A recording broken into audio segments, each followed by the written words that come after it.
ti je i pasur. Mjaft mendove që nuk je i pasur dhe mjaft mendove që ti nuk e meriton një jetë më të mirë dhe mjaft mendove që ti je i varfër. Unë e di që strukturat, shoqëria, shkollat dhe shumë institute tjera na kanë bo me mendu dhe na i kanë dhonë bindjet që na nuk jemi të pasur. Por në fakt, ti edhe unë dhe çdo njeri tjetër jemi më të pasurit, ne veç jemi. Por duke i marrë ato bindjet nga strukturat, nga institutet e jashtme, nga rrethi, nga shoqëria, duke i marrë ato bindje, duke u larguar nga esenca jon, nga vërteta jon. Pse je pra ti i pasur? Ti je i pasur që nga ardhja jote në këtë botë, sepse edhe ti, edhe unë dhe çdo njeri tjetër, të gjithë e kemi të njëjtën prejardhje, të gjithë jemi nga i njëjti burim. Nëse i mbyll syt, ti edhe unë dhe çdo kush tjetër, i kemi të njëjtën gjë që e shohim, të njëjtën hapësirë. Pra nëse i mbyll syt, provoje një herë tani me mua, çfarë po shef? Shef një hemisferë ose një atmosferë ose një errësirë thjesht brenda teje. Dhe kjo errësira është burimi, është vetdije e lartë. Këtu fillon gjithçka. Këtë hapësirën brenda teje, këtë errësirën që po e shef tani, këtë ti mund ta programosh ashtu siç ti e dëshiron. Dhe kjo hapësira brenda teje, pra, kur ke filluar të mendosh, kur ke filluar ta marrësh botën si diçka të vërtetë, kur ke filluar të perceptosh dhe kur ke filluar të reagosh ndaj ngacmimeve të botës së jashtme, ti në këtë mënyrë ke filluar të programohesh. Tani pra, çka është? Kjo programimi që është bo brenda teje, është bo pra përmes nxitjeve të jashtme. Dhe në atë mënyrë se si ne i marrim nxitjet, pra se si ne nxitemi, si ndikohemi, efektet e jashtme, pra krijojnë reagime tek neve. Një reagim dhe një ndikim nga bota e jashtme, një ngacmim i brendshëm, pra emocional, sidomos, kjo atëherë krijon një program. Dhe programi dikur neve na krijon bindje dhe përmes bindjeve ne masandej edhe ashtu në atë mënyrë ndihemi dhe reflektojmë. Dhe kur fillojmë ta reflektojmë, ne atë fillojmë edhe ta projektojmë, ta krijojmë në botën e jashtme. Në këtë mënyrë ne pra shfaqim një fushë elektromagnetike në bazë të bindjeve tona, në bazë të programeve tona, dhe në këtë mënyrë ne fillojmë të rhekim pastaj në botën e jashtme. Për atë thuhet se gjithçka që të shfaqet ty në jetën tënde është thjesht një reflektim i botës tënde të brendshme. Pra atë që ti e ndjen, bindjet e tua, programet e tua, është ajo që po e reflekton në botën e jashtme, dhe kjo quhet një farlloj magnetizmi, sepse atë që ti e reflekton jashtë, atë do ta marrësh prap. Pra është kjo versioni me pasqyren. Para kur e shiqon veten e pasqyre, ti nuk mundesh flokët e tua me shku me rregullu në pasqyre, ti duhesh me fillu nga ti vetë, dhe në këtë mënyrë funksionon. Pra pse po e them se ti je i pasur?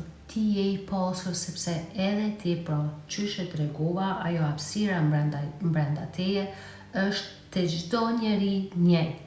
Pastaj ti ke trurin, organin e trurit, që është pasuria më e madhe e çdo njeriu. Por a je duke e përdor pra trurin tënd me vetdije apo pa vetdije?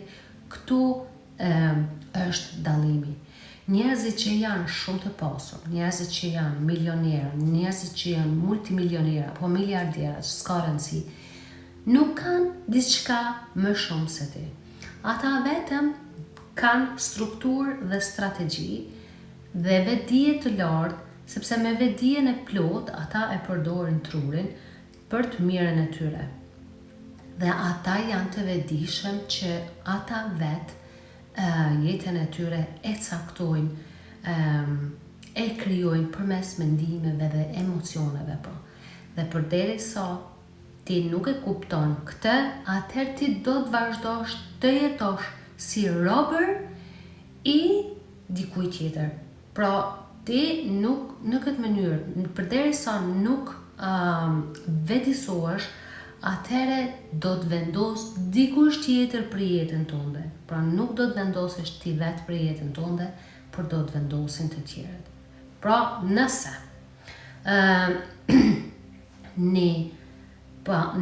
kur e përdorim trurin në mënyrë të pavetdijshme, nga çdo ngacmim i jashtëm ndikohemi.